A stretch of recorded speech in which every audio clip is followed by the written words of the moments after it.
வணக்கம். ஒரு குட்டி கதை சொல்லலாமா? இன்னைக்கு என்ன ஆச்சுனாக்கா, நானும் என்னோடய நண்பரும் பஸ்ஸில் ஏறினோம். பஸ்ஸில் ஏறினதும் அந்த இடத்துல சோம்பப்படி தலை மாதிரி ஒருத்தர் வந்து ஒரு சீட்டில் உட்காந்துருந்தார்.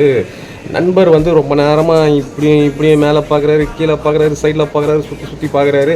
நான் என்ன தேடுற அப்படின்னா, இல்லை அவர் வந்து உட்காந்துருக்காரு மாற்றுத்திறனாளியான்னு பார்க்குறேன், ஆனால் கை கால்லாம் நல்லா தான் இருக்குது. இல்லை மாற்றுத்திறனாளி இல்லை அப்படின்னு. நீ என்னையா கேட்குற அப்படின்னு. இல்லை சரி விடுங்க அப்படின்னு சொல்லிட்டு, அவருக்கு என்ன ஒரு 60 வயசு இருக்குமான்னு கேட்டாப்புல. நான் சொன்னேன், இல்லையா பெருசு தான், ஆனால் 60 வயசுலாம் இருக்காது, நான் ஒரு 52 54க்குள்ளே இருக்கும் அப்படின்னு சொன்னேன். அதுக்கப்புறம் அப்படின்னா கூட லாஜிக் இருக்குதே அப்படின்னாப்புல. நீ என்னடாண்டா சொல்ல வரேன்னு கேட்டாக்கா, அந்த அந்த அந்த அந்த பஸ்ஸில் அந்த சீட்டில் வந்து உட்காந்து இந்த பெஸ்ஸு வந்துட்டு, அதாவது அந்த சோம்பப்பொடி தலை விக்கு தலை பெஸ்ஸு வந்து முதியோர் மற்றும் மாற்றுத்திறனாளிகள் சீட்டில் வந்து உட்காந்துட்டு இருக்காப்புல. ஒரு அசிங்கமாய் போச்சு குமார். ஐயோ என்ன கொடுமை பாருங்க இதெல்லாம். சரி விஷயத்துக்கு வருவோம். ஒரு 3 நாள் நடந்துச்சா சட்டப்பேரவை. எதிர்கட்சி தலைவர் என்ன கேள்வியெல்லாம் கேட்டார். என்னடா உங்கள் கட்சி நிர்வாகிகளே வந்துட்டு இந்த மாதிரி அப்யூஸ்லாம் பண்ணுறாங்க லேடிஸ்கிட்ட, இந்த மாதிரி பிரித்து பேரோட இருக்கிற நிர்வாகியோட பதவியோடு கேட்குற கேள்வி.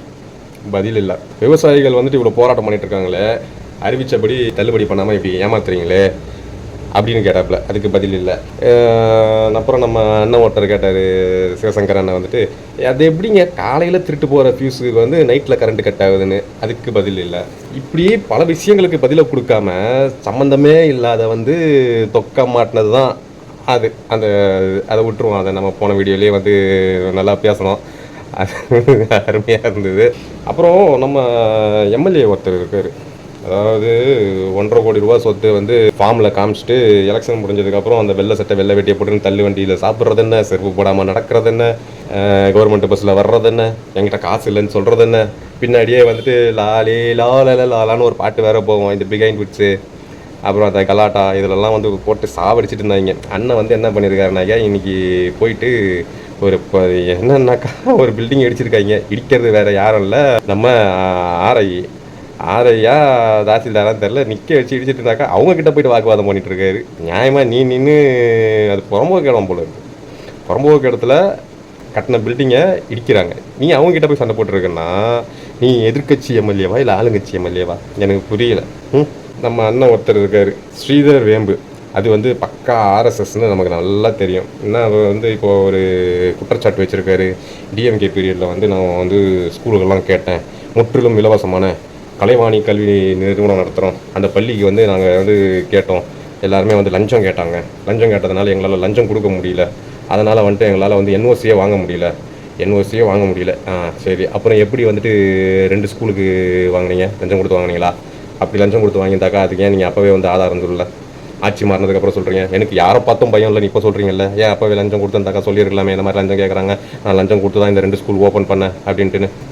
நீ வந்து இடத்துல பிரச்சனை வச்சுக்கிட்டு, இன்ஃப்ராஸ்ட்ரக்சரில் பிரச்சனை வச்சுக்கிட்டு நீ போய்ட்டு என்ஓசி கேட்டிங்கன்னா எப்படி கொடுப்பாங்க?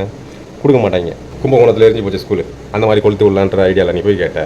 நீ வந்துட்டு உன்னை ஏவி விட்டது யாருன்னு தெரியும், தூண்டி விட்டது யாருன்னு தெரியும், நீ பக்கா ஆர்எஸ்எஸ் கை.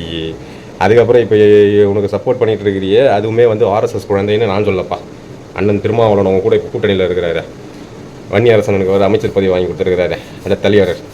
அவர் அண்ணன் திருமாவளவன் தான் வந்துட்டு சொன்னார், தாவேக்கா வந்து ஆர்எஸ்எஸ்ஸின் குழந்தை அப்படின்ட்டுன்னு. நீயும் ஆர்எஸ்எஸ், அவங்களும் ஆர்எஸ்எஸ், என்ன பிளான் பண்ணுறீங்க? உன் பேர் என்ன? வேம்பா. அதில் சரி, இது நம்ம என்ன சிஎம்மா வாயில் நல்லா வருதுன்னு சொல்கிறதுக்கு? சிஎம் சொல்லுவார், அவருக்கு வரோம், நாமெல்லாம் ஒழுங்காக வளர்ந்துருக்கோம், நம்ம வாயிலெல்லாம் எதுவும் வராது.